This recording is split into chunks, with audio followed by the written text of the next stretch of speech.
तुमच्या आमच्या गोष्टीत ही गोष्ट आहे मुंगीची. एक मुंगी आपले खाद्य शोधण्यासाठी एका झाडावर चढते आणि झाडावर चढल्यावर तिने बघितले की एका कोशातून एक किडा बाहेर येतोय आणि ती त्या किड्याला हिणवू लागते, चिडवू लागते. अरे काय तू त्या कोशात बसलाय, त्या बंदिस्त मध्ये तू बंदी होऊन बसलेला आहे. मी बघ इकडं फिर, तिकडं फिर, इकडं पळ, तिकडं पळ, असं आहे तुझं, एका ठिकाणीच तू आहे, असं त्याला ती चिडवते आणि तिथून निघून जाते.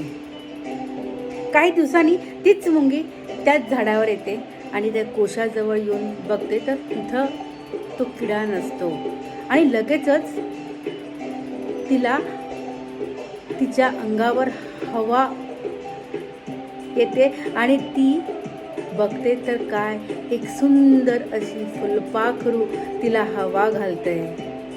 एक छान फुलपाखरू वर बागडते आणि ते फुलपाखरू तिच्याजवळ येतं आणि म्हणतं की तू मला त्या दिवशी चिडवत होती ना की तू एका ठिकाणीच राहते, तोच मी किडा आणि मी आता एक सुंदर असं फुलपाखरू झालंय आणि कुठे पण बागडू शकतो आणि कुठे पण जाऊ शकतो. म्हणून कुणाला हिणवू नये, कुणाला त्रास देऊ नये आणि बढाई मारणारे लोक हे मूर्ख असतात.